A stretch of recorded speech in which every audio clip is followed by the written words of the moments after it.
Messieurs, dames, bonjour, merci d'être venus. Donc, on va essayer de vous présenter les différents types de prise en charge que l'on peut rencontrer sous l'appellation soins à domicile, qui recoupe quand même des prises en charge assez diverses et assez variées. Donc, tout d'abord, vous présenter l'UNISAD, qui est une association de 1901, dont le président est le docteur Jean-Marie Salvadori, dont le directeur est M. Michel Salvadori. C'est une association de 1901 qui est adhérente de la FIAT. Et un certain nombre de prises en charge qui ont deux points communs, évidemment le domicile, et le deuxième point commun, c'est vraiment le rôle central du médecin traitant dans la totalité des types de prises en charge que l'on va voir au domicile. Le rôle du médecin traitant, il a été institué par la loi Hôpital, Patient, Santé, Territoire, et vraiment il représente le pivot de la prise en charge. C'est lui qui va analyser les situations, qu'elles soient psychologiques ou cliniques, qui va prescrire les traitements, les soins. Il permet également l'accès à certaines aides financières et il est attentif à la faisabilité du maintien à domicile. Ça veut dire aussi que quand on va se trouver devant des situations difficiles de la prise en charge à domicile, c'est vers lui qu'on va se tourner pour essayer de trouver des solutions. Le deuxième point important, c'est la notion de coordination. Évidemment, dans la prise en charge à domicile, on va se trouver avec un nombre d'intervenants important autour du patient. Et le fait de coordonner tous ces intervenants est prépondérant dans la qualité de la prise en charge. Évidemment, le but, c'est d'apporter la bonne réponse, qu'elle soit médicale ou médico-sociale ou sociale, au bon endroit et au bon moment. Évidemment, pour essayer de se coordonner entre différentes professions de santé, il convient de se connaître le mieux possible. Une des premières choses à savoir sur les soins à domicile, c'est qu'on va avoir des soins à domicile dans deux domaines. L'un dans le domaine médico-social, ce sont les services de soins infirmiers à domicile, et l'autre dans le domaine sanitaire, c'est les hospitalisations à domicile. La différence, elle va se traduire sur deux points, sur le plan de l'évaluation de la qualité. Dans le domaine médico-social, ce sera une évaluation faite par des organismes indépendants privés, externes, et sur un référentiel qualité qui est édité par l'ANESP. Dans le domaine sanitaire, au contraire, c'est la certification des établissements de santé par la Haute Autorité de Santé qui prévaut. Et c'est donc une certification qui est la même pour l'HAD, avec quelques spécificités, qui est la même que pour les établissements de santé, les cliniques chirurgicales et même les hôpitaux. La même démarche de certification. L'autre différence importante, c'est les modes de financement. Dans le domaine médico-social, on va être sur des financements en dotation globale, c'est une somme globale qui est allouée à l'établissement pour fonctionner, alors que dans le domaine sanitaire et l'HAD, on sera sur une tarification à l'acte, pas comme les cliniques, mais qui ressemble à celle des cliniques, et donc une T2A.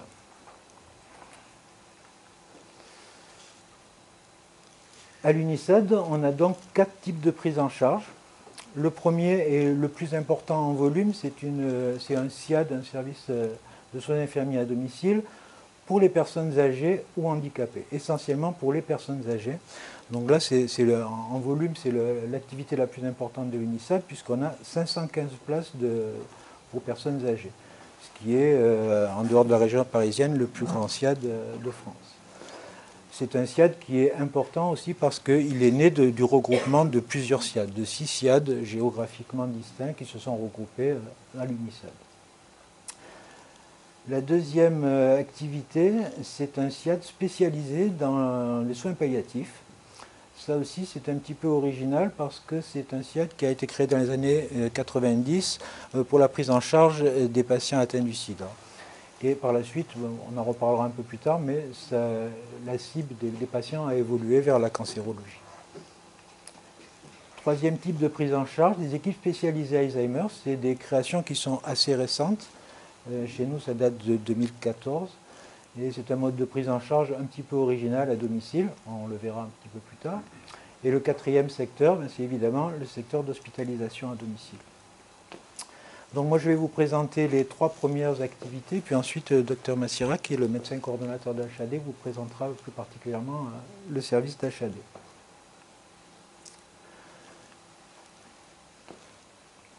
Donc, le SIAD personnes âgées ou handicapées, ce sont des soins qui s'adressent à un public âgé, a priori. Bon, à l'époque, on considérait qu'âgé, c'était 60 ans, hein, mais un public âgé en perte d'autonomie. Et il y a des dérogations pour des personnes de moins de 60 ans sous condition de perte d'autonomie due à une pathologie chronique ou à un handicap. Les pathologies chroniques qu'on voit dans ce genre de situation, c'est par exemple des scléroses en plaques, des choses comme ça. Les équipes qui constituent le SIAD pour les personnes âgées, c'est essentiellement constitué d'infirmiers coordinateurs, d'infirmiers et d'aides-soignants. Le financement, vous voyez la dotation dont on bénéficie.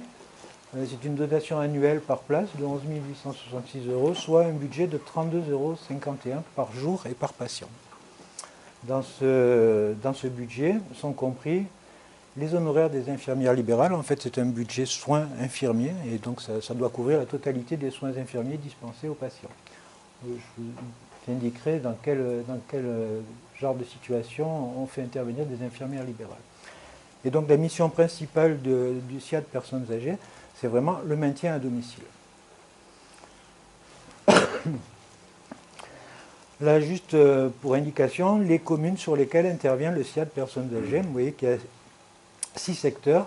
Là, on est Villars-sur-Var, c'est l'antenne. Hein, Villars-sur-Var, c'est tout le secteur du haut du département qui est essentiellement montagneux. Et, il a été plus vite que moi, le truc, là, qui est essentiellement montagneux et rural. Il y a un secteur Val d'Estéron qui est autour de la vallée de l'Estéron avec une antenne à Gilette. Un secteur Sianelou en jaune avec une antenne à Mougins qui a une bande assez littorale et puis tout un arrière au pays grassois. Un secteur sur la Turbie à l'est de Nice avec Peille et Cap-d'Aille. Et puis 2 secteurs autour de Saint-Laurent-du-Var, dont les bureaux sont à Saint-Laurent-du-Var, qui couvrent les communes de Cagnes-sur-Mer, Villeneuve-Loubet, Saint-Laurent-du-Var bien sûr, et des petites communes derrière, Roquefort. Voilà, ça ce sont nos territoires d'intervention. C'est très très vaste puisque ça représente 66% de la superficie du département. Ça ne représente pas 66% de la population qui est essentiellement concentrée sur Nice. Le petit dernier était là. Ici, je vous ai mis bientôt peut-être sur un SIAD qui existe actuellement, qui s'appelle Aparamédis, qui est autour de Sospel et de Castellar, qui est en redressement judiciaire et sur lequel nous allons faire une offre de reprise dans les jours qui viennent. Les types de soins réalisés dans les SIAD personnes âgées sont essentiellement des soins d'hygiène et de confort qui vont être réalisés par les aides-soignantes. Vous avez vu dans les équipes, on a 84 aides-soignantes sur l'ensemble du SIAD. La gestion des traitements médicamenteux, tout ce qui concerne la préparation des semainiers, la surveillance, qui est réalisée par les infirmières du SIAD. Et enfin, tout ce qui est soins infirmiers, techniques, les injections, les pansements, tout ça, peuvent être réalisés par les infirmières du SIAD, mais jusqu'à un certain point. On n'a pas une équipe, pour chaque secteur, on n'a pas une équipe d'infirmières suffisante pour prendre en charge beaucoup de soins ou des soins très techniques.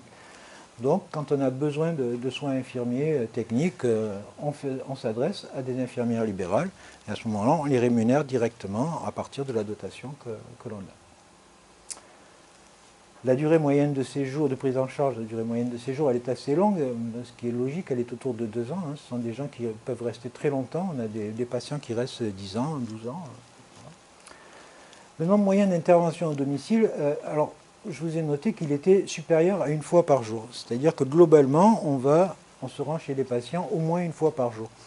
En fait, il y a de grosses variations entre les secteurs. Il y a des secteurs où on va aller 3-4 fois par semaine juste pour une aide à la toilette, et puis des secteurs où on va passer chez certains patients 2 fois par jour, voire même à 2 fois par jour. Et on voit nettement sur les différences entre les secteurs géographiques que dans les secteurs ruraux, on a plutôt une population chez lesquelles on va passer un nombre de fois plutôt faible, 4-5 fois par semaine, alors que sur les territoires très urbains, Saint-Laurent-du-Var et Cagnes-sur-Mer en particulier, on passe beaucoup plus souvent. On a une clientèle qui demande beaucoup plus de passages et de soins. Je vous ai noté aussi 5 places spécifiques personnes handicapées. Alors en fait, ce sont des places qui ressemblent beaucoup aux places pour personnes âgées, sauf qu'elles sont réservées à des personnes qui relèvent du handicap. Elles sont un petit peu mieux dotées que celles pour les personnes âgées. Elles sont à 39 €, 33 €. Il y a très peu de places comme ça, et il y en a 5.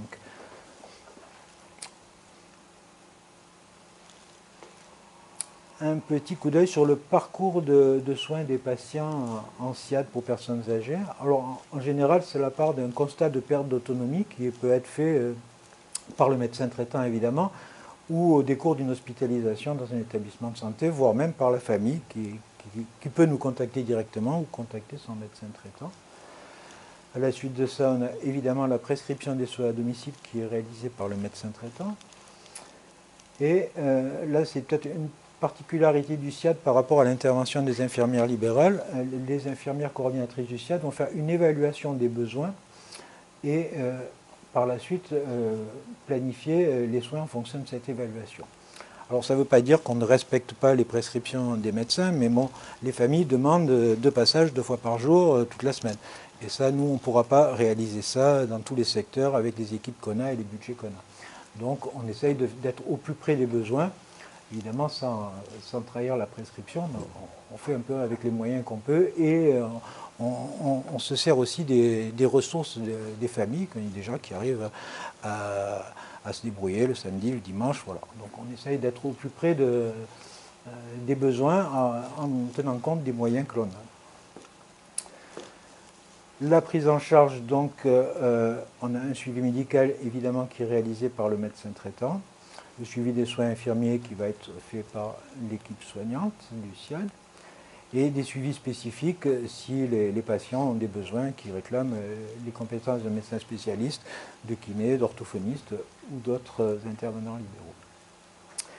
Il faut savoir qu'en cas d'hospitalisation en SIAD, les 15 premiers jours de l'hospitalisation, on ne fait pas de fin de séjour en SIAD. On garde la place à la personne pendant 15 jours.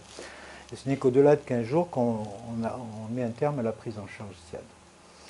Donc les fins de prise en charge, elles peuvent être sur un relais par des infirmières libérales, un placement en EHPAD, ça arrive quand même assez fréquemment puisqu'on a des personnes assez âgées.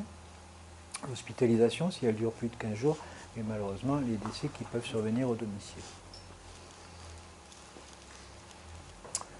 Voilà pour le premier mode de prise en charge, donc SIAD, soins à domicile pour personnes âgées. Alors l'ESA, ça c'est totalement différent. Les ESA, ce sont des équipes spécialisées Alzheimer à domicile qui ont été créées assez récemment, dans les années 2012-13, ça a commencé. Alors ce sont des équipes qui sont composées d'une psychomotricienne ou d'une ergothérapeute, d'un temps d'infirmière coordinatrice et d'assistants en soins gérontologiques. Ce sont des aides-soignantes qui ont suivi une formation spécifique sur la maladie d'Alzheimer. Et le principe est de prodiguer des soins de réhabilitation. Soins de réhabilitation au sens propre du terme, c'est-à-dire de retrouver l'habileté à certains actes. Alors ça peut concerner des actes de la vie quotidienne, la toilette, les courses, des choses comme ça, ou de la mémoire, de la socialisation. Et c'est un mode de prise en charge un peu original puisqu'il est limité dans le temps à 12 ou 15 séances hebdomadaires.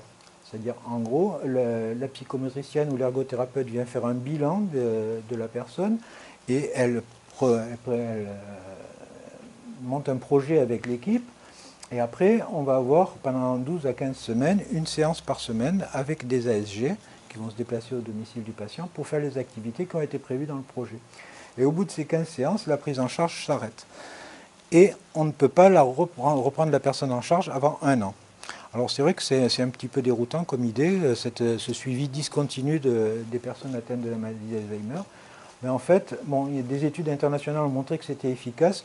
Et maintenant, on a un petit peu de recul sur la première équipe. Et effectivement, on s'aperçoit que quand on revient chez un patient après 1 an, il n'y a pas eu spécialement de perte de ce qui avait été réacquis dans la première intervention. Par contre, ça pose les patients et surtout les familles ne comprennent pas très bien pourquoi on s'arrête au bout de 3 mois de prise en charge. C'est un petit souci. J'ai oublié de vous dire, mais c'est important que ça s'adresse à des patients à un stade débutant ou modéré de la maladie d'Alzheimer. Voilà, on ne peut pas faire ça avec des personnes qui sont très dégradées, qui n'ont plus beaucoup de ressources. Il faut quand même qu'on ait un terrain sur lequel on peut agir. Les équipes spécialisées Alzheimer, donc il y en a 2 à l'UNISAD. Normalement, ça s'agrandit un peu, voilà. Donc une qui intervient autour de Saint-Laurent-du-Var, dans le début de la vallée du Var sur la rive ouest, et autour de Biot et Villeneuve-Loubet. et l'autre qui correspond à peu près au secteur de soins de Trois Corniches centré sur la Turbie.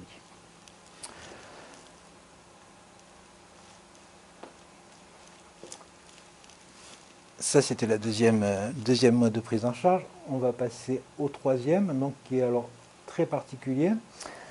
Le SIAD spécialisé, qu'on dénomme secteur 2, puisqu'à une époque on appelait le secteur personnes âgées secteur 1, il a été créé dans les années 90 donc, pour prendre en charge des patients atteints du sida à domicile. Et donc à cette époque-là, les traitements n'étaient pas très efficaces. Il y avait donc énormément de décès parmi ces patients. Et l'objet, c'était de prodiguer des soins palliatifs à ces personnes atteintes du sida. Avec les progrès des traitements médicamenteux, on n'a plus ce genre de patients et on a glissé, enfin, le secteur a glissé sur une activité centrée autour de pathologies cancéreuses. Voilà. Alors on a un mode de prise en charge un petit peu différent, avec une équipe qui est beaucoup plus technique, oui, qui a une proportion d'infirmières plus importante par rapport aux aides-soignants. Il y a de plus une psychologue attachée à l'équipe. Et on a un budget qui est nettement supérieur à celui du SIAD personnes âgées, puisqu'on a une dotation globale à 77 € par jour. Là aussi, le SIAD prend en charge les honoraires des idéaux libérales, mais dans la mesure où il a pas mal d'infirmières salariées, ça n'arrive quasiment pas, quoi. Les types de soins réalisés, on a toujours les soins d'hygiène et de confort réalisés par les aides-soignantes, mais aussi beaucoup plus par les infirmières. Les traitements médicamenteux, évidemment, par les infirmières. Et on a des soins infirmiers très techniques, en particulier autour de la prise en charge de la douleur, avec les traitements par morphine, injecteurs, ainsi de suite. Le suivi psychologique du patient et le soutien de l'entourage, évidemment, font partie de la prise en charge.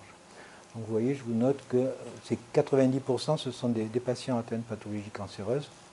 Alors il reste toujours quelques personnes en suivi trithérapie, mais c'est devenu très marginal.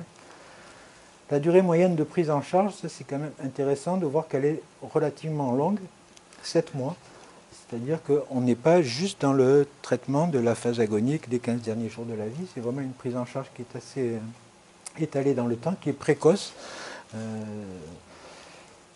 Et si on regarde, je ne vous ai pas mis les statistiques, là, si on regarde le nombre de décès à domicile, on s'aperçoit qu'en fait, il y a assez peu de décès à domicile. Il y a pas mal de gens qui vont retourner décéder à l'hôpital, et en particulier en unité de soins palliatifs. Parce que le fait d'une prise en charge comme ça longue de 7 mois, eh bien ça permet, si on peut appeler ce mot, si on peut employer ce mot-là, ça permet aux patients et aux familles de voir que c'est pas simple de décéder au domicile. C'est pas obligatoirement et pour tout le monde le meilleur endroit pour finir sa vie. Et donc on a quand même beaucoup de retours sur des hospitalisations. Par rapport aux soins personnes âgées, on a des interventions qui sont pas spécialement plus nombreuses, mais surtout beaucoup plus longues en durée de chaque intervention. Le parcours de soins en SIAD en secteur 2, il ressemble quand même pas mal à celui du secteur personnes âgées, si ce n'est que ce n'est pas une perte d'autonomie qui détermine la prescription, mais plutôt voilà, un passage, enfin une décision de passer en soins palliatifs, et que c'est la plupart du temps des établissements de santé et très souvent le CAL avec qui on travaille préférentiellement qui fait la démarche d'initier cette prise en charge. La prescription, elle se fait toujours par le médecin traitant, l'évaluation des besoins par le SIAD et la planification des soins par le SIAD. La prise en charge, on retrouve le suivi médical, le suivi des soins infirmiers et le suivi psychologique et spécifique. La différence va être éventuellement les interventions des équipes mobiles de soins palliatifs ou des services d'algologie qui peuvent apporter des conseils sur la prise en charge d'épisodes douloureux ou de problèmes particuliers aux soins palliatifs. L'hospitalisation, c'est pareil que pour les soins personnes âgées. Pendant 15 jours, on ne fait pas de sortie. Et on va avoir des fins de prise en charge. Alors, je vous ai mis relais HAD parce que ça arrive de temps en temps, mais c'est quand même peu fréquent. Souvent, USP ou hospitalisation et tout de même un taux de décès au domicile assez important. J'ai fini ma partie. Donc, je suis autorisé à vous permettre... Je vous remercie. Je suis autorisé